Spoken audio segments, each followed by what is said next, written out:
আমাদের আগামীতে একটি নতুন করে অভ্যুত্থানের জন্ম দিতে হবে। 1 জুলাই গিয়েছে, নতুন জুলাই আসবে। আমার দেশের স্বাধীন জনগণ রক্ত দিতে শিখে গিয়েছে। আমাদের হারানোর কোনো কিছু নাই। যাদের হারানোর ছিল তারা ভারতে পালিয়ে গেছে।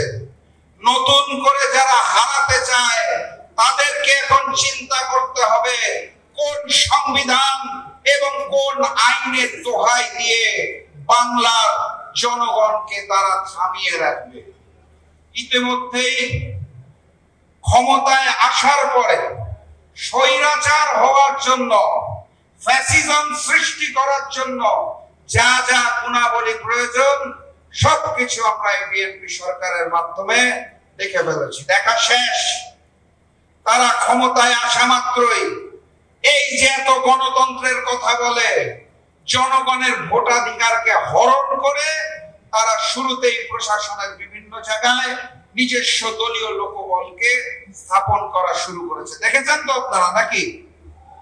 এই যে এত মবের বিরুদ্ধে কথা বলে, মব সন্ত্রাসের মাধ্যমে বিভিন্ন বিশ্ববিদ্যালয়ের ভিসিকে বের করে দেওয়া হয়েছে, এটাও বাংলার জনগণ দেখে ফেলেছে।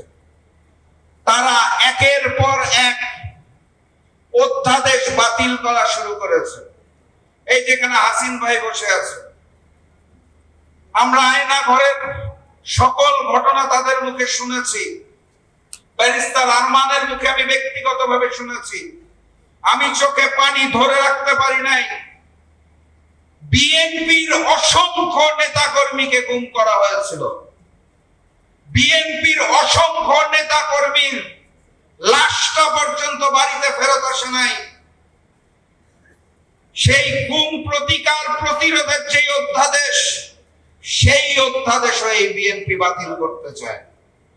নিজের দলের নেতাকর্মীর সাথে যারা বেইমানি করে তারা এই